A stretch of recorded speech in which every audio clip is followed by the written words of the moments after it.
मालकाच्या मृत्यूनंतर हरणाने केलेलं कृत्य पाहून रडाल असं सुचलंच कसं?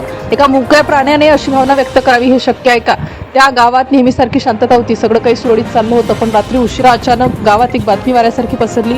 एक तरुण, गावाचा लाडका मुलगा अपघातात गंभीर जखमी झाल्याची बातमी समोर आली.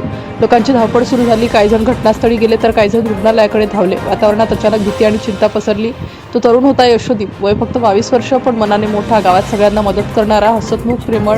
त्याच्या नावाने गावात वेगळी ओळख होती. सगळ्यांचा लाडका म्हणून तो ओळखला जायचा. त्या रात्री तो आपल्या ट्रॅक्टरवरून जात होता. रस्ता अंधारलेला होता. अचानक ट्रॅक्टरचा ताबा सुटला आणि काही क्षणातच सगळं संपलं.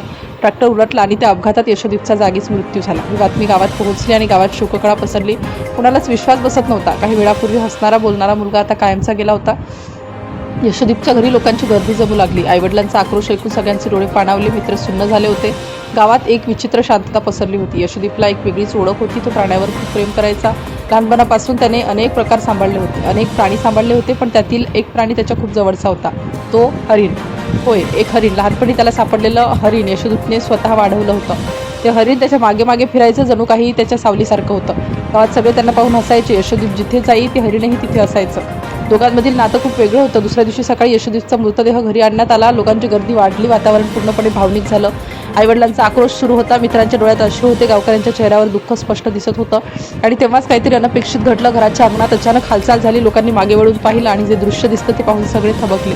ते हरिण, होय, यशोदीपचं हरिण तिथे उभं होतं. ते हळूहळू पुढे सरकत होतं. लोकांनी त्याला बाजूला करण्याचा प्रयत्न केला, पण ते थांबत नव्हतं. ते थेट यशोदीपच्या मृतदेहाजवळ पोहोचलं.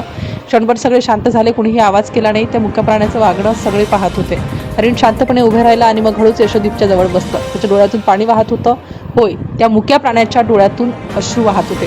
ते पुन्हा पुन्हा यशोदीपकडे पाहत होतं, जणू काही तो उठेल अशी त्याची अपेक्षा होती. हे दृश्य पाहून उपस्थित लोकांच्या डोळ्यातून अश्रू वाहू लागले. काही जण म्हणत होते की प्राण्यांनाही भावना असतात, पण इतक्या खोल भावना असतील याची कुणालाच कल्पना नव्हती. हरिण बराच वेळ तिथं बसून राहिलं. कुणी त्याला हलवलं नाही, कारण त्या क्षणी सगळ्यांना जाणवलं तेही निरोप देत होते. आणि ते संस्कारासाठी जेव्हा मृतदेह नेण्यात आला तेव्हा ते हरिणही मागे मागे चालत होतं. त्या दिवशी गावात एकच चर्चा होती, माणसांपेक्षा प्राण्यांचं प्रेम मोठं असतं. आणि मालकाच्या मृत्यूनंतर त्या हरणाने जे केलं ते पाहून खरोखरच सगळे रडले. आणि ही घटना ऐकून संपूर्ण देश सुन्न झाला.